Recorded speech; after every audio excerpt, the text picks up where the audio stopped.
Okay, there we go. Hopefully it's working. Yeah, it looks like it's recording. Yeah. So, how are you? I'm doing great. How are you? It's a pleasure to be on here. I'm good. Thank you. So, um, this is just to talk about.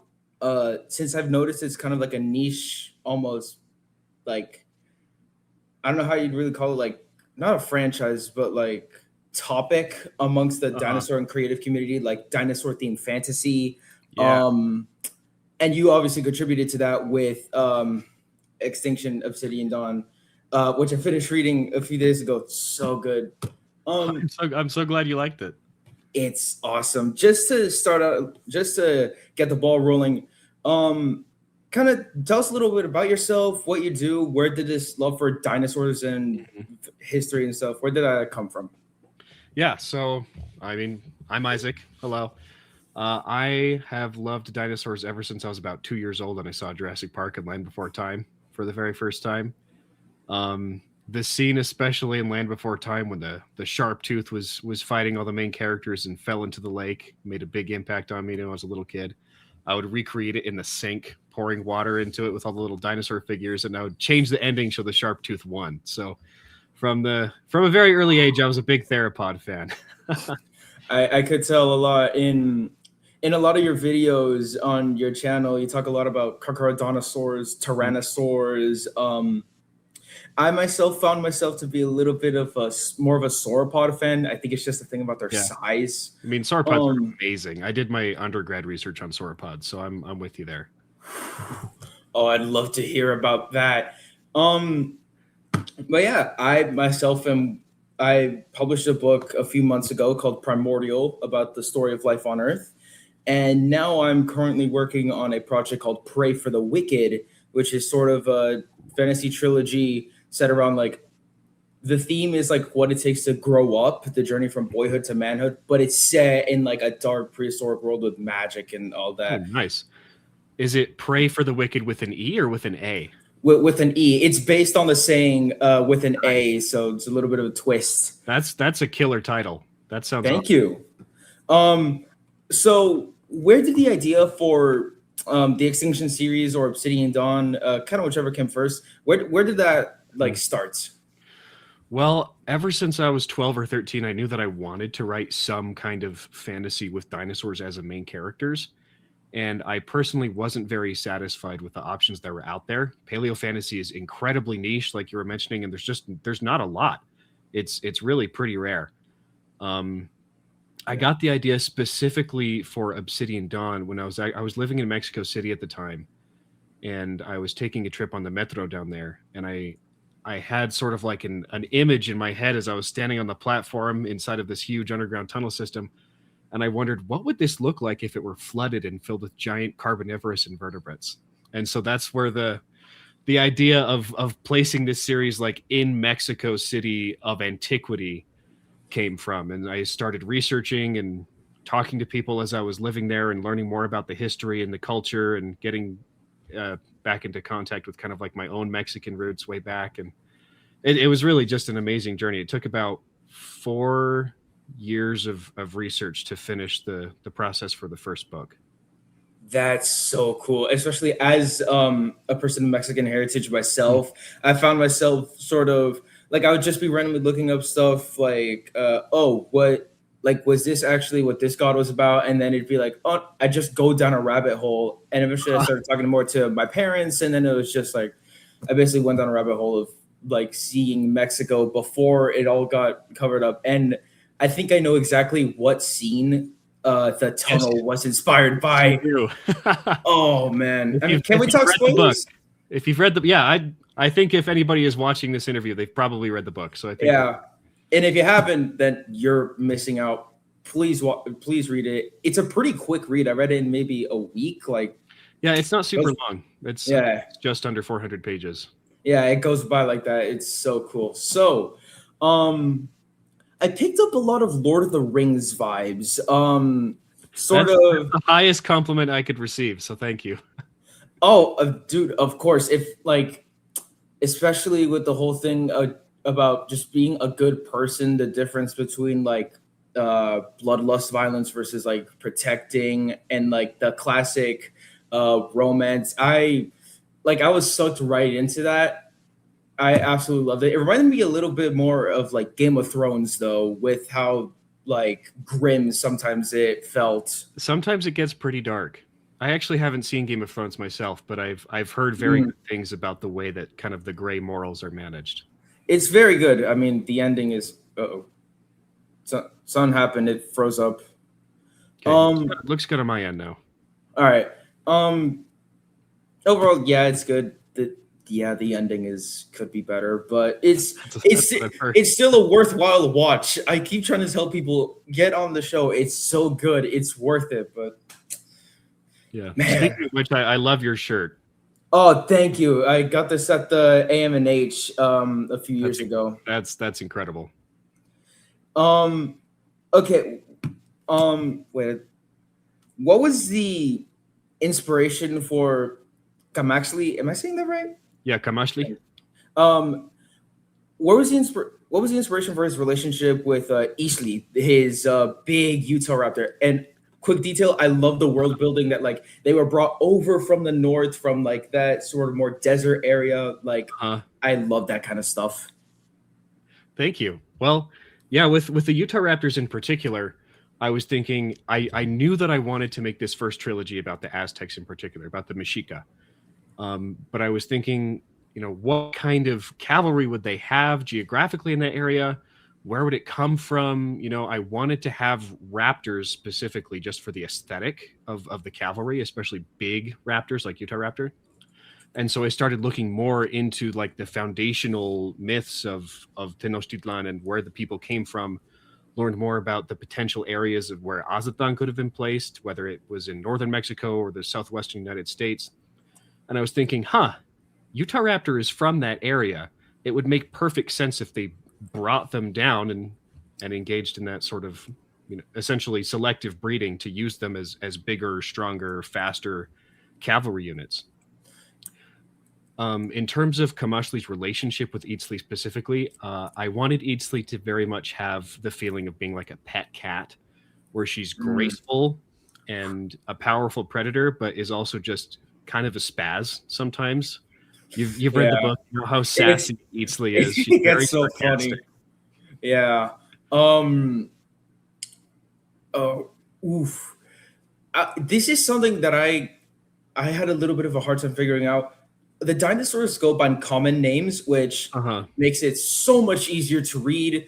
I wanted to quickly know what kind of dinosaurs do we exactly see? Because I know you already released a video on which ones the Aztecs used, but like what were the hadrosaurs that the Carthaginians were using? What were the sand rippers? Yeah.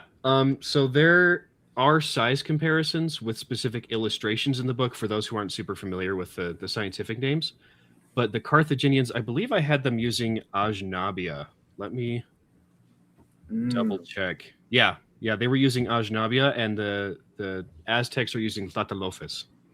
Yeah, and then the sand rippers, in my head, I really just imagine them as like a sandy colored Allosaurus, but I think they were like Torvosaurus. They kind of are kind of like a sandy colored Allosaurus. They're supposed to be Afrovenator.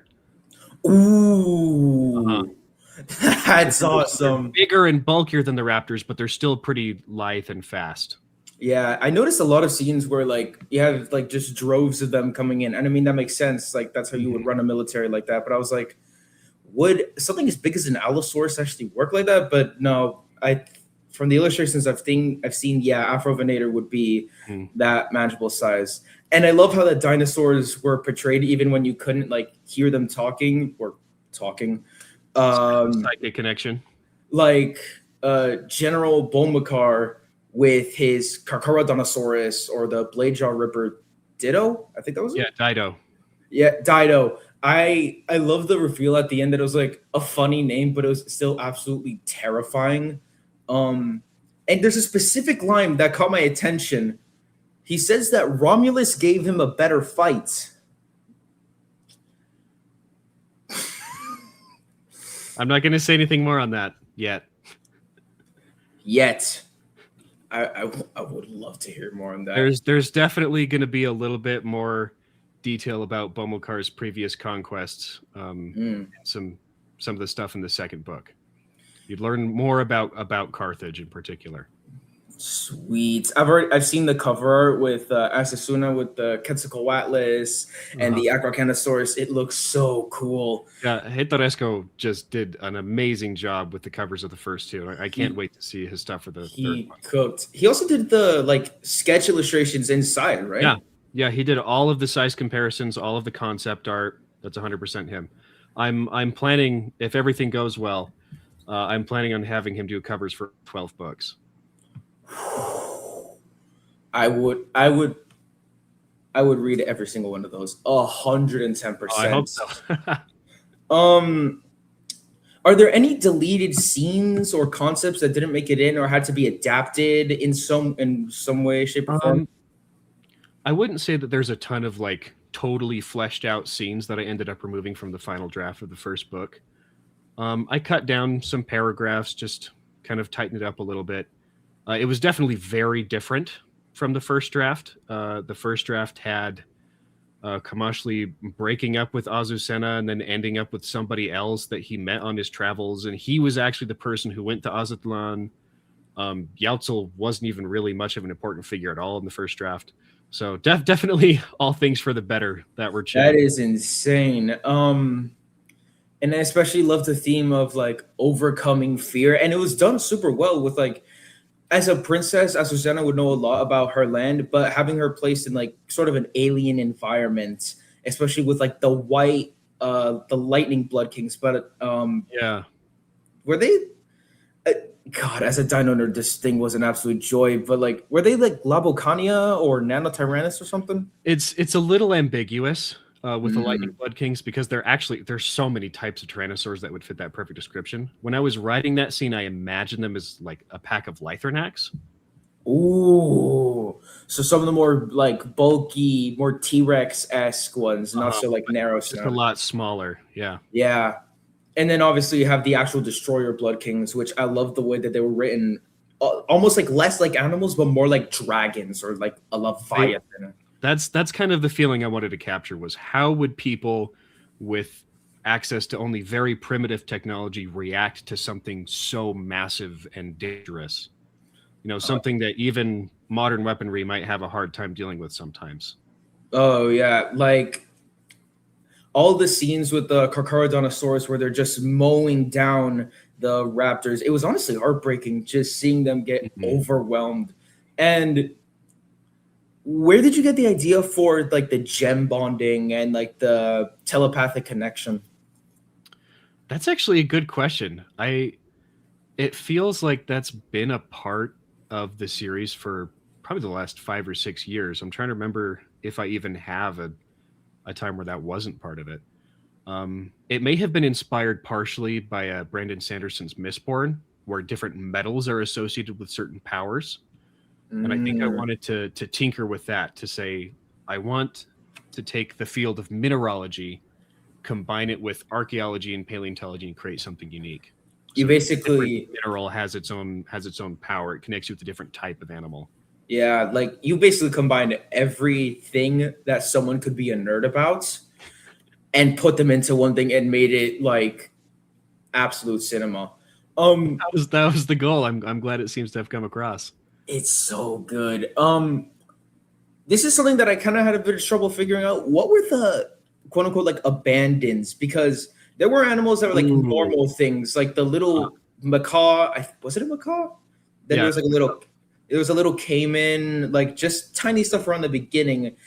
And I remember, depending on the size or smoothness of the gem, is like depending on the animal within a group. What's the whole like story behind that? So you will find out more specifically about the origin of gems a little bit later in the series, but I can say now abandoned animals are animals that do not have gems. Oh, okay. And you will find, if you go through the book and look at each example of the abandoned animals, you'll find that none of them are extinct in our current timeline. You might. So I don't know if I can say any more than that yet, but there's definitely going to be more information in the second and third books.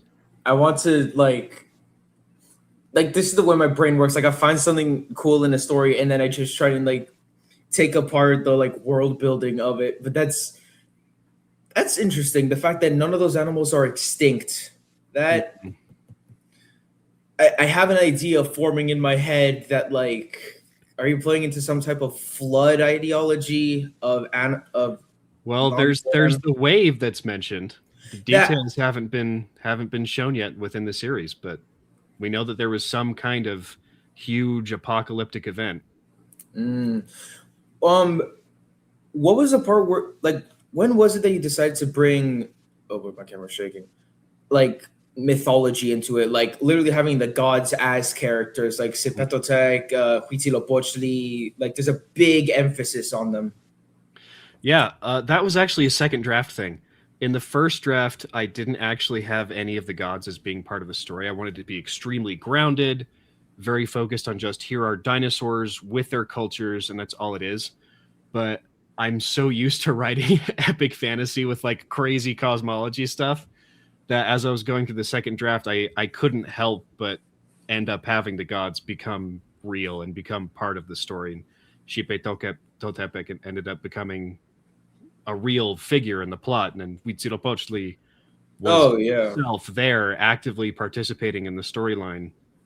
Yeah, and especially also how much impact they had on the Mhm. world around them. Like so often people would say like stuff like by the sixth sun or rains or ashes is like an expletive.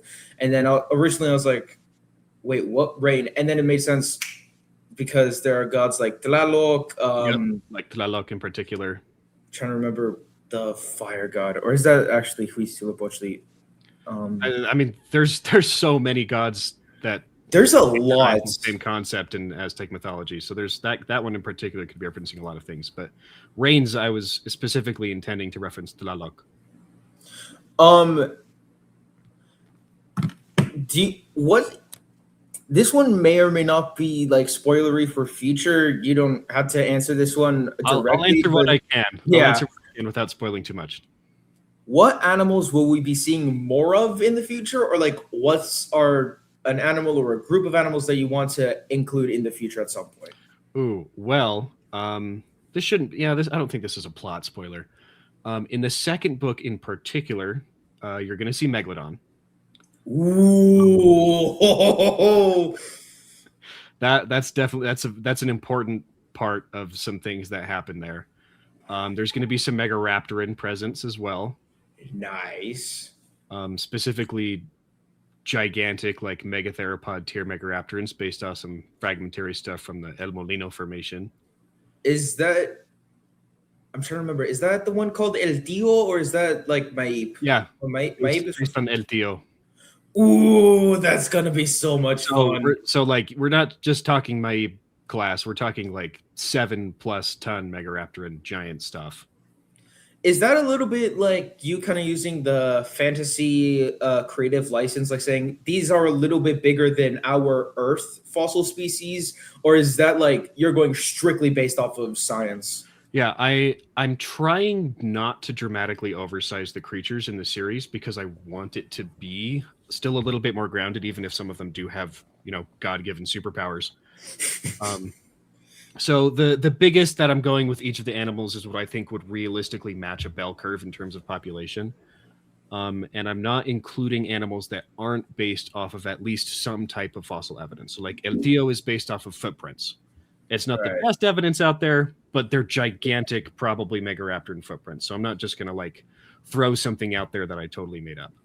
Yeah, Unless like I change my mind in the future and there's some kind of weird, I don't know, weird mutation that the Crimson God has up his sleeve. But we'll see. I don't know. That's not the I plan for see now. that. But I see that. Um, yeah.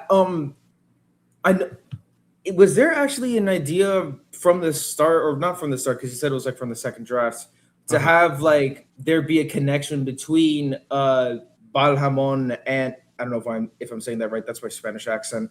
Absolutely. And Shipetotec, like have them be the That same that thing. wasn't my plan originally. They started out at the second draft as totally different, entirely separate entities. And then as the plot progressed, I just started thinking, this would make a lot of sense with how the Crimson God tends to do things, that there was some sort of conflation there. And then that ended up totally radically changing the plot and setting the tone for the rest of the series. And also, I got a lot of vibes of the Primitive War series by Ethan Pettis. I haven't actually read it. I've heard it's good, though. It's so good. There's a lot of similarities. I mean, obviously, the dinosaurs are they're not the friends of the humans in the books, but yeah, just from the little bits I've seen, that definitely seems to be the case. There's a lot of emphasis on Utah Raptor, though, especially more as an antagonistic force. They're basically used as a proxy for what the Jurassic Park raptors would be, but it's a lot scarier. Cool. I'm assuming we're going to see more Tyrannosaurs later on at some point. I think I can say this safely. There's not going to be a ton of Tyrannosaur presence in the second book, but there's going to be a lot in the third one. There's a ton of Aztlan stuff in the third book. Ooh. And I'm going to have Etoresco make a cover of Tobik and Sakwa for the third book. They're going to be the main features in the art on the cover. So I'm really excited to see his interpretation of their design. I loved the scene of Sakwa versus the Grand Mammoth. I think, was that supposed to be like a Colombian mammoth? Yeah, or something else? Colombian mammoth.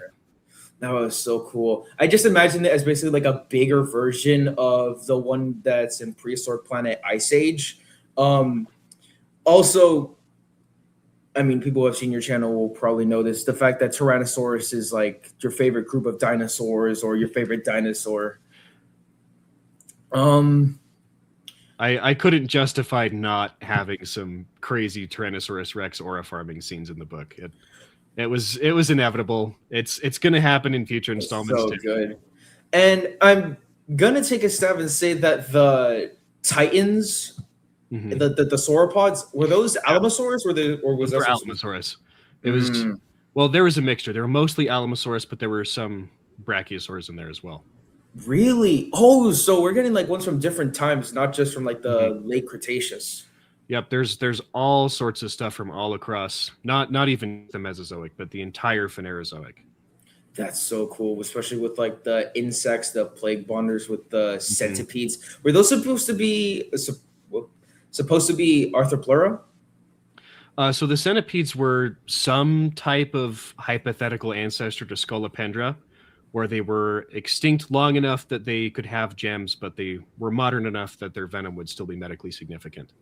The idea behind plague bonders is that they kind of get an equalization factor, where even though they're bonding animals that individually in combat are going to be a lot weaker than, say, a Utah raptor or a Triceratops or some other big megafaunal artillery class animal, you get to bond dozens or potentially even hundreds of these creatures at a time. So that makes them ideal for spies, for assassins.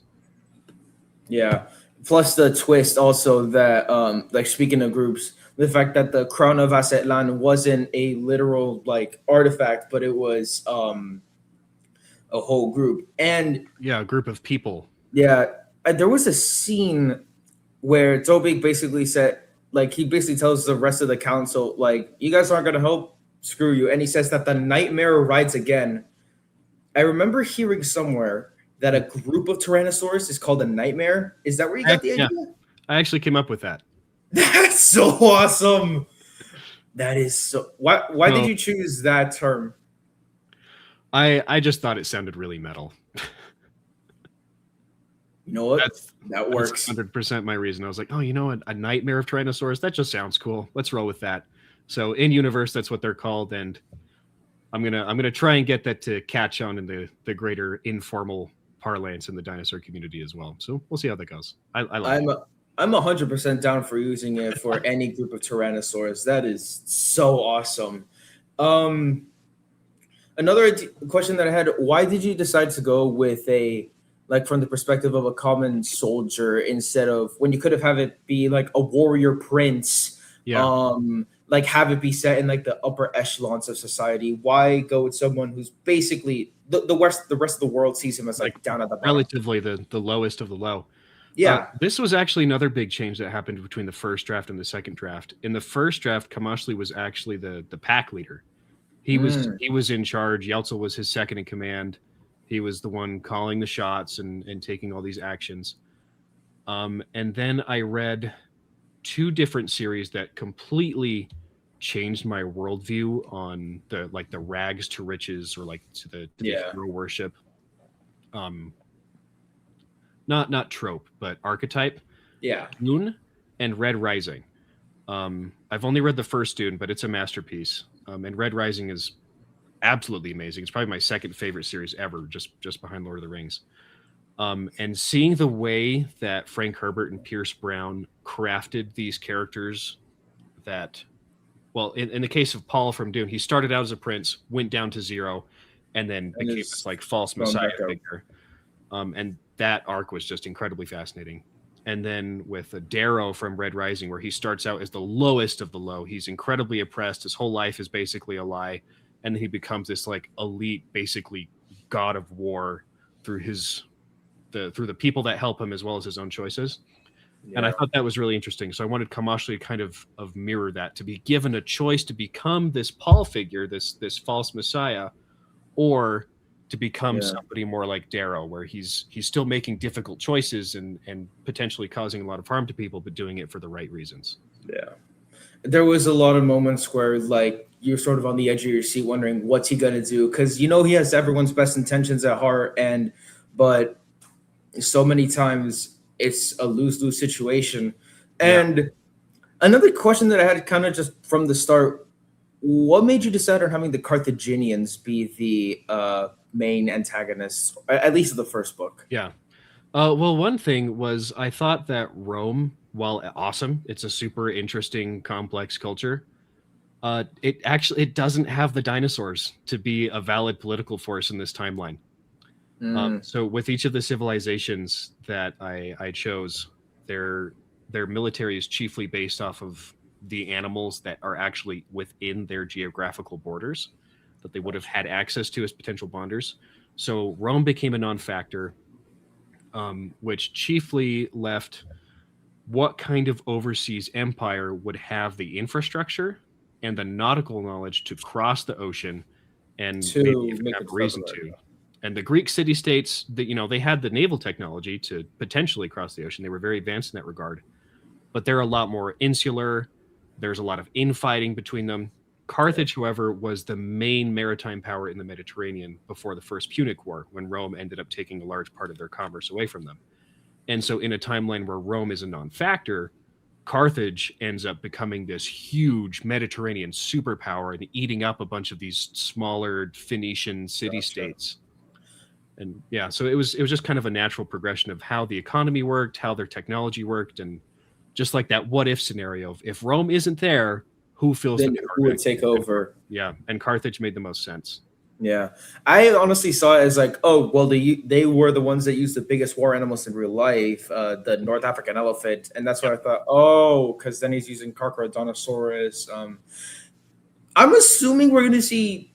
I'm hoping, honestly, that we're going to see Spinosaurus at some point. We will. So my plan for the overall series is there's this first trilogy. It's focused on the Aztecs. Second trilogy is focused on ancient Egypt. Ooh. Third trilogy is kind of a 50-50 between Mongolia and dynastic China.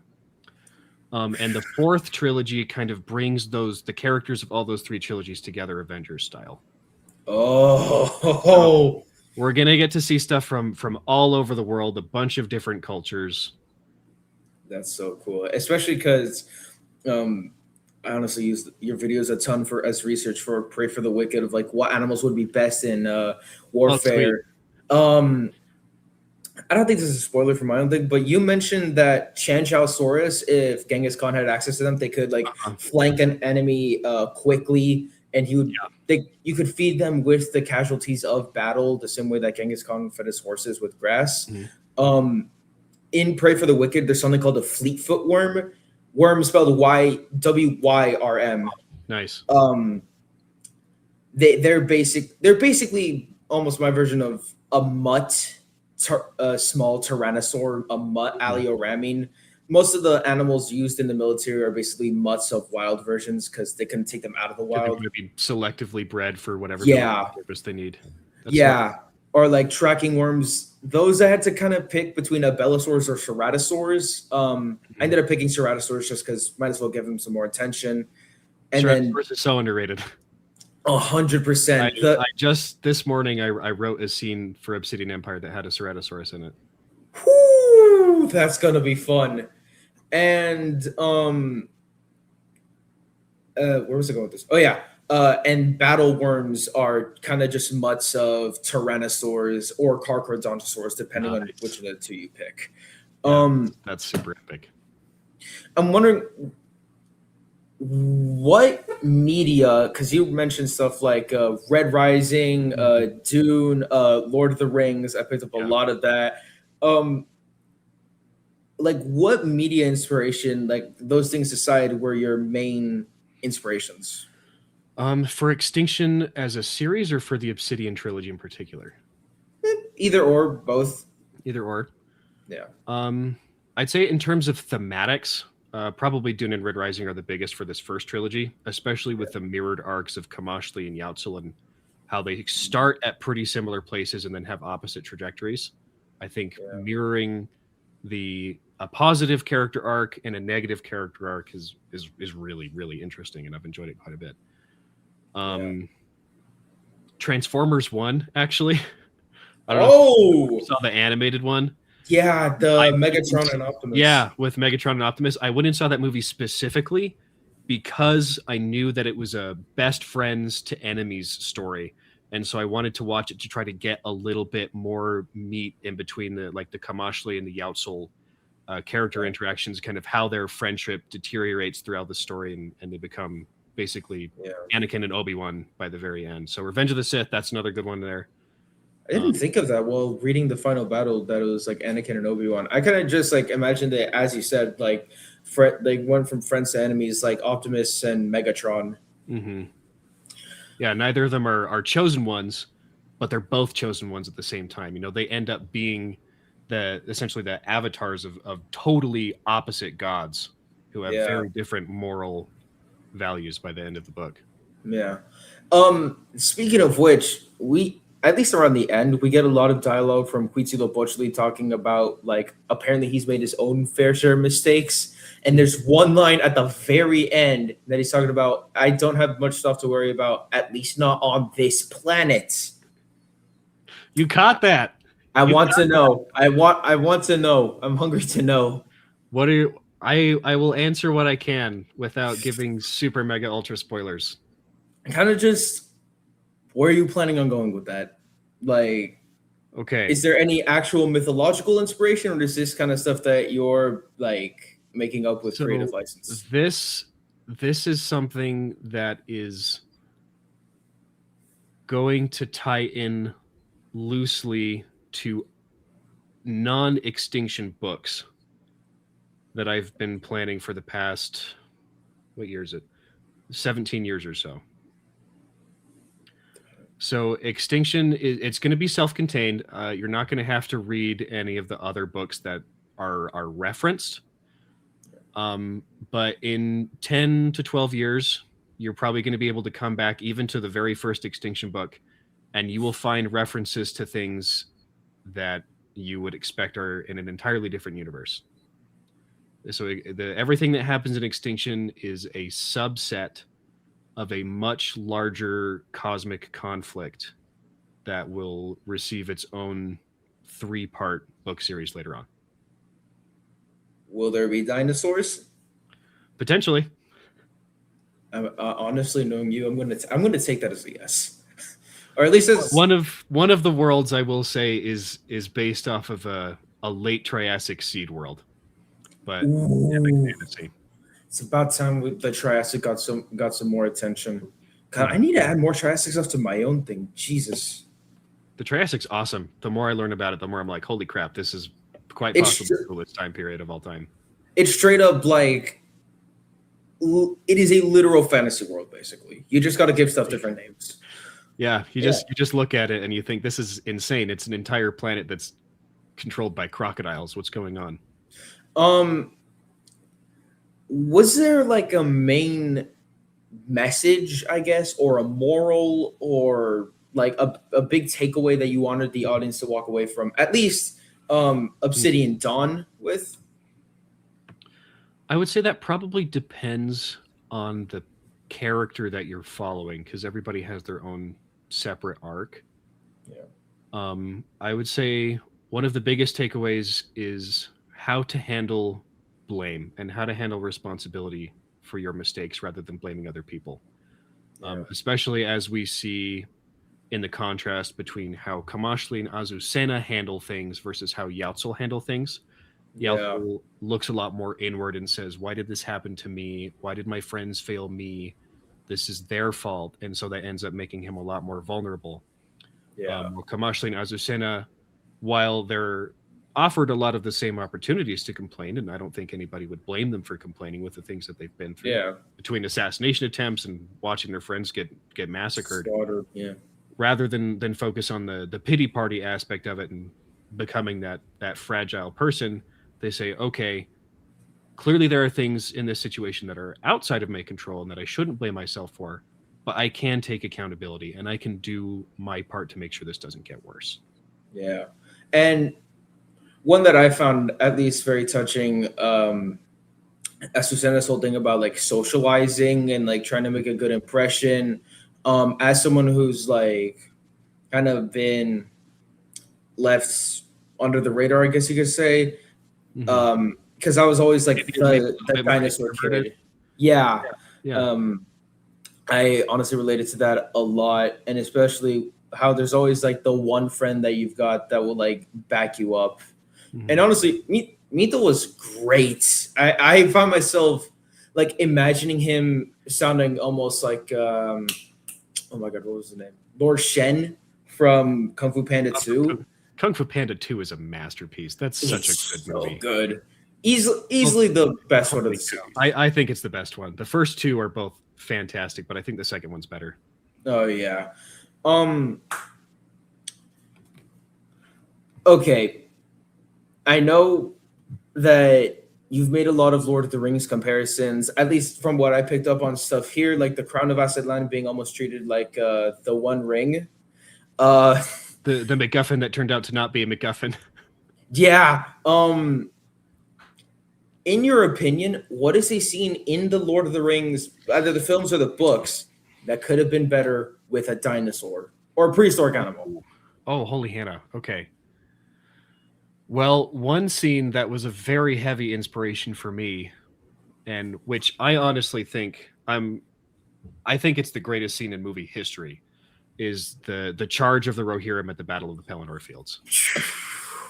Every single time I watch that, I get chills, and I think this is the reason why movies were made, is that there's these 5 minutes of just like spine tingling epicness that make you want to go into. They make me feel patriotic for a country that isn't even real.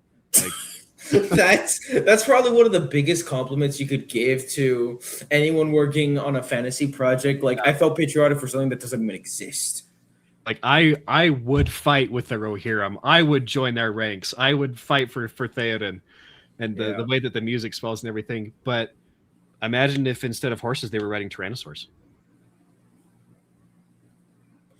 And if you've read the book, there's a scene that's very much of that. When the nightmare comes out of the trees and just goes. Was that kind of inspired by anything? Because I know there's a lot of discourse online about which is the more powerful theropod, Carcharodontosaurus, T-Rex, Spinosaurus. Was that kind of inspired by that, or? Oh, totally, absolutely. Oh, that's awesome. Especially because I've gone into this fight a lot with my friends because they're not so much as into dinosaurs, so they still think of Spinosaurus as like the Jurassic Park 3 one, and I'm like, no, it's basically a boat with a mouth and a tail. It's a giant heron. Yes. And speaking of which, there's been a lot of new discoveries, like Spinosaurus mirabilis, that Mhm. scimitar crested one. The So Cretaceous kraken came out. What was that? Yesterday? just a few days ago, yeah. Yeah. Are you planning on like adding any of these new creatures, or do you already have like a set idea of what you're gonna go with? One of the benefits about working in such a huge open fantasy world, especially in terms of, basing it off of paleontology, is that there are always places where more species can be hiding. Especially in the ancient world where they didn't have the advantage of, modern communication, satellite imaging, these kinds of Yeah. things. So there's always something to explore. There's always something more to find out, and there can always be different subspecies too. If a new study comes out and says, "Oh, this dinosaur that was in extinction actually had a totally different physical characteristic," I don't have to retcon anything. I can just say, "All right, well, now I've got a different breed of this thing," and that makes it really flexible and open. So I can just go forward and include whatever I want, as long as it's based off of the fossil record, and then just kind of adjust as needed. That makes sense. Um, and also, what? I mean, I feel like this would have been the starting idea, but where did you get the idea for megatheropods to just be the main like military powerhouse, basically? Quite honestly, the rule of cool. The That's only way fair. that I could make that work on a practical level is if I gave them human level intelligence, so that they wouldn't just be eating everything all the time. Yeah. And I kind of had to. It was kind of a top-down thing, where instead of thinking, okay, what resources are available, and then what can I build off of those resources, I was thinking people are going to want to read a dinosaur military fantasy, and they will expect people writing megatheropods, and that's what I want to write. So I'm going to put that in, and then figure out how to make it happen. So societies that have megatheropods as bonding animals are going to have huge herds of non-bonded, so non-intelligent Yeah. herbivores to be able to provide for that. They're going to make sure that they have plenty of pasture space. Their agriculture is going to have to be really advanced. Oh, hey, Champa. Was that one of the cats that inspired Eastleigh? Maybe. Although I actually started writing the book before we even got Champa. But here, come say hi, bud. He's named after the Dragon Ball character Champa, God of Destruction. Oh, nice. Yeah, when we first adopted him, he was round, so we needed fat God. That's awesome. Yeah, he's a good cat though. You having fun, Champa? You want to say hi to everybody? You're too shy. There we go. There you go. There we Nice. And I noticed also there were a lot of other like wild animals. Like I think there were some wild titans, Alamosaurus and Brachiosaurus, but also some. I think there were Parasaurolophus that had the big crest like that went back. And were you? I remember this gave me almost like a flashback to the first time I watched the Fantasia film. You said that there was like a sheet of skin that went from the crest that connected to the back of the neck. Was that how you were imagining it, or like? Yeah, that's pretty much how I was imagining it. It's such an iconic image. That's fair. I've been thinking if I want to use that image of Parasaurolophus, not like the bipedal one, but at least with that, maybe I might go with something a bit more like they use in Jurassic World Dominion with like just the little sheet. The little flap. Yeah. There's plenty of interpretation. You can feel free to do that either way, I think. There was I was wondering, since we brought up like recently discovered species, was there a moment where a new piece of research came out or something that kind of like threw a monkey wrench in there? Isn't the right saying? Yeah. I wouldn't say that there were any that drastically changed my plans or made it so that I couldn't do something I was planning on. Yeah. But there were some things that I learned about while drafting that ended up being included. Like when I first learned about the giant Megaraptoran footprints from the El Molino Formation in Bolivia, I was like, I have to include this. There was a character that I was going to have bond with a large Carcharodontosaurid, and then when I learned about that, I was like, I have to change my plans. I'm so sorry. They're gonna get a giant Megaraptor instead because I just really want this. I also noticed, speaking of like characters, I don't know what this popped into my head. You actually included a real historical figure, Hannibal Barca, the same one that brought the elephants across the was it the Alps or the Andes? The Alps. The Alp. There we go. When he was trying to invade Rome during the Punic Wars. Yeah. What made you want to include him, like as Bulmakar's son? Yeah. So, in terms of specific historical figures, there definitely are people that are very much inspired by real individuals from our timeline. So the Hannibal that we find in Extinction, he's not like a clone of the one from real Earth, but he shares a name, and he definitely shares some very specific military talents with the real life figure that he's named after. So there will be elephants in Oh, in book 2. I'm wondering now because now my brain is like on fire with ideas. I'm wondering if those are just going to be like genuine African elephants, which could be just as devastating, I would think, as like a charge of megatheropods. Um, but also Paleoloxodon, the gigantic. The Loxodon is pretty awesome, but I will say that in terms of geographic location, there are some extinct elephants that Hannibal might have had a little bit easier access to, and don't show up very often in a lot of paleo media. Ooh, that's actually also a question I wanted to ask you. What's an animal group that you decided to feature in Obsidian Dawn or in one of the future books, or just one that you want to see more of in media because you think like this should be shown more just because of how cool it is? I think Asdarkids, having me as the main characters in the first trilogy was totally getting having a Quetzalcoatlus longer, someone who isn't necessarily adapted to hand combat with how fragile their skeletons were and just how they were built, but still has an extremely valuable role to play, even in a military context. Their ability to fly for hundreds of miles, to sense throw and share what they're seeing with their bonder, with how long they may have lived, and how that sort of lends itself to an air of wisdom and gravitas. Yeah, So it ends up kind of being like this almost an uncle or grandfather. Yeah, Senna. I found myself often like reminded of Uncle Iroh from Avatar: Last Awesome. Airbender. Oh, is that what you were going for? That is very much the vibe that I was going for with Mito. So that I'm glad that it came through.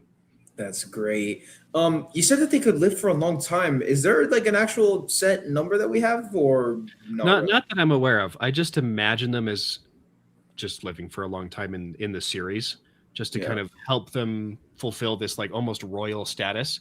Because you'll notice that out of all of the people in the Empire of Tenochtitlan, only the royals are bonded with regal wings and with back rippers.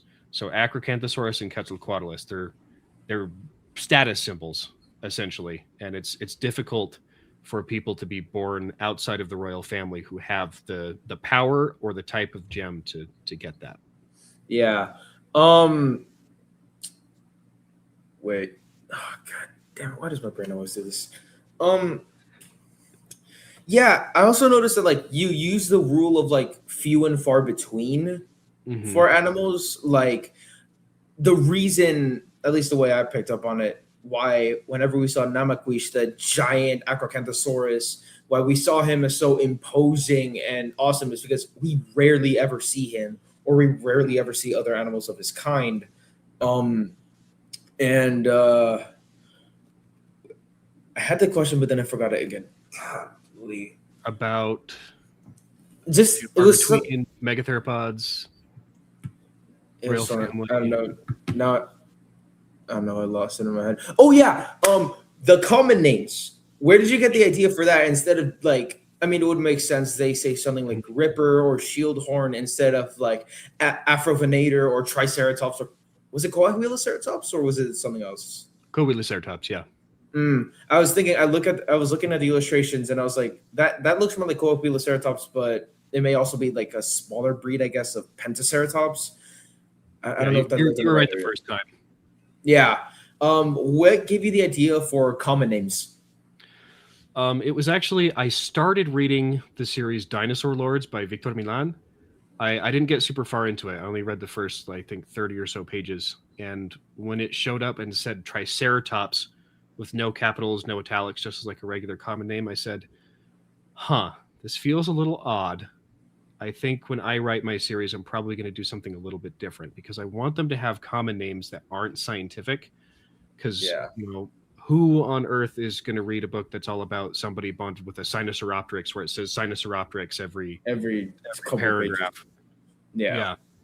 And so I wanted to come up with common name groupings that more or less mirrored the clades of the animals. There is some paraphyleticism in there as well, just for the sake of simplistic description within a fantasy world. A lot of convergent evolution happens, and so some of the gems get lumped together with things that aren't super closely related. Like just in vague terms of overall groups. body types. Yeah. Like I think it was like bloodstone. I imagined it almost looking like a ruby. But you said blood those are, garnets for first. yeah, for That like more or less carnosaurs. corresponds to carnosaurs. Yeah, there are Yeah. some groups within Carnosauria that kind of have their own types of stone. I haven't decided which one I'm going to have for Spinosaurids yet, but I know I want them to have their own type of gem. Oh yeah, like I know, and I think you've also said this in like the world building videos. That like the bigger and smoother a gem is, the bigger and more powerful the animal generally is. So Yes. like Bulmakar's gem would fit like almost his whole forehead, while I think I'm forgetting her name. I don't know if I'm misremembering, but the member of the Crown of Asetlanda had like the Allosaurus, the regular Ripper. Yeah. Hers I think it's a bit smaller. Maybe a little bit smaller. Yeah. That's basically all the questions I can really think of. I mean, do you want to ask anything? Yeah. What gave you the idea for Prey of the Wicked? That it was really just the setting that drew me to it. Like the idea of having dragons, like cryptids, prehistoric animals, and like classic fantasy civilizations kind of lumped together into one world under like the eyes of gods, not in the way that we usually see them in mythology, but like as eldritch, like Lovecraftian things. Ooh, I just thought that's cool. That's like very that's cool. gonna be peak. Like the people see them almost the same way that the Greeks or the Aztecs saw them, but in reality, they're like these insane, unknowable things, which is why we get such dangerous animals in the world. Kind of like the great old ones, like Shumagorath, Yes. Nyarlathotep kind of stuff. Is that a Lord of the Rings thing? I don't know. Shumagorath is Marvel. I don't know. I'm not a big Marvel guy. So if you know, do you ever see Doctor Strange? You know Dormammu? Yes. Yeah. Like, it's like this big thing out of time, totally different dimension. Yeah. Shumagorath is to Dormammu what Dormammu is to like a regular human. So it's like these totally unknowable, vast alien gods that are gods to the alien gods. Yeah. I imagine that's kind of the vibe you're going for. Yeah, definitely. And it just this, but then the story came along. I just thought of, well, I don't want to just tell a regular Game of Thrones story in the upper echelons of society. So I thought the story should be about someone going from the journey of boyhood to manhood, which is something that I would have loved to have as a kid. Yeah. And then it just kind of progressed from there, like adding ideas of camaraderie, how that plays into growing up. And then I got the idea, since I live in Miami, why don't I have a lot of the third book really called, I've already thought of a name for it, The Scorching Night. Ooh, that's a good title. Thank you. It's not really a big spoiler. You can kind of piece it together from the moment the story starts. They go all the way to another island continent called Sahul, and there's a lot of like Cuban influences in the culture, in the way that the characters from there speak. Like you hear a lot about ropa vieja, arroz con pollo. There's a specific neighborhood called Westchester that one of the main characters' hometown, Barampo, is mostly based on. So that's plus I figured Australia has a lot of super neat and like niche prehistoric animals. Why not bring them into the spotlight? So you bring out the weird guys, right? Oh yeah, ones you never hear about. I mean, this was a little also inspired by the recent animated short film by David James Armsby. Was it Monsters Down Under? Yeah. Monsters Down Under, that's one that just came out. His Yeah. stuff is absolutely amazing. It's so good. Soria is a huge inspiration to the point that an earlier draft of the series, it was going to be called Wars in a Lost World, was going to have like humanoid, almost like D&D styled races. But then I realized, maybe that's a bit too close, so I should probably move away.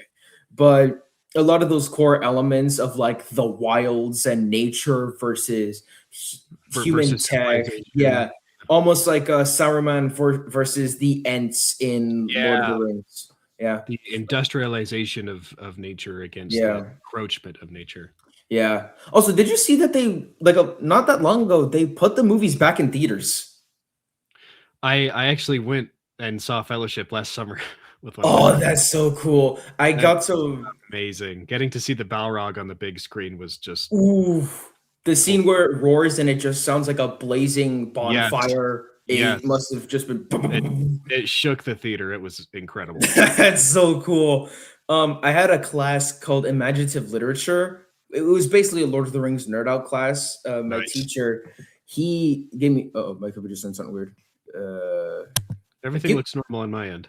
He gave me this. Oh, sweet! That's an awesome sting.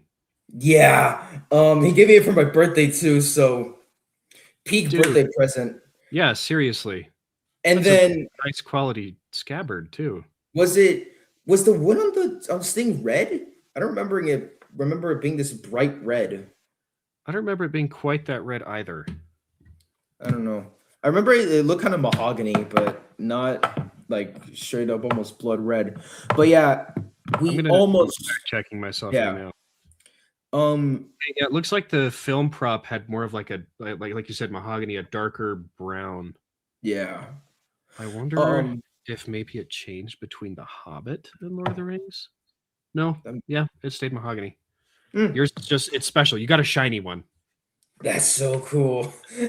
And but yeah, we were watching all the movies in class, the extended edition too, because we wanted to see the whole thing.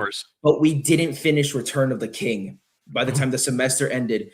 But because that rolled around, I got to watch Return of the King in its entirety with my dad in the theater. Nice. And he's a huge Lord of the Rings fan. He's what got me into The Hobbit. That class is what really got me into Lord of the Rings. And I'm still reading through Lord of the Rings. It's a good book, but it is long. It is long and it has a lot of inertia. It's hard to pick up and it's hard to keep going if you end up having a break. And I say that as an absolute diehard Lord of the Rings fan. Yeah. It's so worth it. They're absolutely amazing. Would you say that history or maybe, I don't know, your own personal experience or media like Lord of the Rings was your biggest inspiration for Extinction or Obsidian Dawn? For Obsidian Dawn in particular, I'd say probably history. Just because living in Mexico City, I was able to participate a lot more in the culture and especially the archaeology. And I was able to go back and visit a couple times and see more of the things I didn't in my first time living there. Like getting to see Teotihuacan in person was absolutely incredible. Visiting the Zócalo en el Centro and seeing the pyramids that they uncovered right there and just thinking these are the structures that I'm writing about. I'm standing on top of them. And I'm just living in the culture of Mexico City, especially in areas like Tláhuac and Iztapalapa, where it's a little bit more, where poverty is a little bit more of a thing. And so you're very much surrounded by this is what people focus on when they're struggling and when life is hard, they focus on their relationships. And so incorporating the emphasis on family and the actual interactions that people were having around me and with me, I think was huge in trying to faithfully and respectfully depict the culture of pre-Columbia Mexico. Yeah, I can definitely see that. Like in the same way that for Pray for the Wicked, it was more so like a team thing, like the bonds that you make with your friends as you grow up. Like especially my main reference was high school, like that. so many of the characters are straight up just based on my friends, and literally like there are quotes that I literally just realized that would sound cool if it was said by this character, just Yeah. like that. Wait, oh, god, then and here we go again. Now I also forgot what I was gonna ask. Oh yeah, just overall, what can we expect from the characters that we've established in Obsidian Dawn going forth? That's a very open-ended question. Like, are things going to get a lot darker? Are things going to start to finally look up, or are the stakes higher than ever, and they're going to be thrown to? Well, I mean, the stakes do definitely get higher. The conflicts are more complex and more personal. Yeah. I'll say that the second book is not quite as like straight back to back, like high gasoline action, and it's a lot more character work. Yeah. There's still like plenty of fights and stuff in it, but there's a lot more lore drops, a lot more world building. Kind of, I see it as the first book is basically a standalone, and then books 2 through 3 are the real story. Oh no, yeah, I could definitely see this as being almost like Puss in Boots: The Last Wish, with like it works great as a sequel, but it also works like perfect as a standalone. Which just kind of it could totally be its own thing. Yeah. Okay. Speaking of history, and also because this actually made me very sad when I learned it. I don't know how it took me this long to realize it, but the fact that Tenochtitlan, it was essentially buried by the Spanish colonizers that came here. Yep. Are we going? Are you thinking of having that happen or something adjacent to that happening, like playing into real history, or not really? I would say that the closest that I'd get to that is kind of what happened in the first book. My core idea behind that first book was, what if instead of the conquistadors coming in and taking over, what if the natives won? You know, I'm very much a big part of what I wanted to do with this Extinction series is kind of enforce that like native power. Yeah. I have a lot of Mexican and Native American ancestry on my side and on my wife's side of the family, and so getting to enforce that and be like, heck yeah, this is awesome, Yeah. cool, and we're still here and we're staying here, and just kind of getting that like what if story to reinforce that culture, whether it be Chicano or Mexica, or Yeah. just kind of going with that and repelling the influences that ended up causing significant harm to the culture. Yeah, I kind of found like almost some Avatar vibes at that point. Was that a bit of an inspiration or not as much? I'm sure it was a subconscious inspiration. Avatar is like my favorite show of all time, so there's no way that. Oh, I meant the blue people one with on Pandora. Yeah. Oh, I see. Gotcha. That makes sense. Yeah, I could totally see that. I do like those movies. Yeah, I mean, I don't know. I think the last one was pretty good. It just felt a bit more spectacle than story. Which, I mean, to be fair, I feel like most of these have been. That's kind of what the movie series is, honestly. But yeah, we went and saw the third one. We liked it. I thought it was kind of a better version of the second one. Like the first one was kind of a rough draft, and the second one was just like that, but like a side story. Like it almost felt like a big budget version of one of those like DVD home releases, almost. Like it's just kind almost of like the Lion King too. Still love it though. Yeah, we're kind of running low on time. Is there anything you'd like to add on? Any more questions you'd like to add? Like just thanks for having me. I'm happy to do interviews like this, and I love getting to hear from people who have read my work and like it. It's a huge confidence booster. Yeah, it really helps me feel like I'm actually accomplishing something, especially with how you mentioned that the series inspired you to look deeper into your family history and your Mexican culture. That was very, very heartening and exciting to hear. That, I think, even more so than the inspiration that I got for Pray for the Wicked, I think that if something can get you to look inward into like where you come from and who you are, I think that that's definitely a sign that it is a really good piece of media. Which, I mean, to be fair, I'm biased because dinosaurs, right? But I mean, I'll take it. You'll never hear me complaining about it. And I'm really excited to see what Obsidian Empire will bring to the table. Um yeah. And also for I'm anyone super stoked to share it with you. Actually, I just crossed the 50% mark on the first draft this morning, so I'm sweet. trucking along. That's so cool. But yeah, to anyone listening, subscribe to the Vividen on YouTube. You can become a YouTube member, and then what perks does that give you? It gives you early access to videos at the Mega Theropod tier. You get like cool little badges that change color depending on how long you've been a member. Yeah. And then again, of course, read Obsidian Dawn. It is such a good book. I remember I got it for Christmas last year. I was like, I was like, I put it off for a while just because like I had so much stuff going on. But then I was like, you know, it's about time I read this. The cover is just too cool. And then it just sucked me in like a whirlpool. Oh, awesome. That makes me so happy. It's so good. But yeah, that's basically it. Man, thank you Awesome. so much Well, for coming thank you. on here. Yeah, have a good one. Thank you. You too. All right.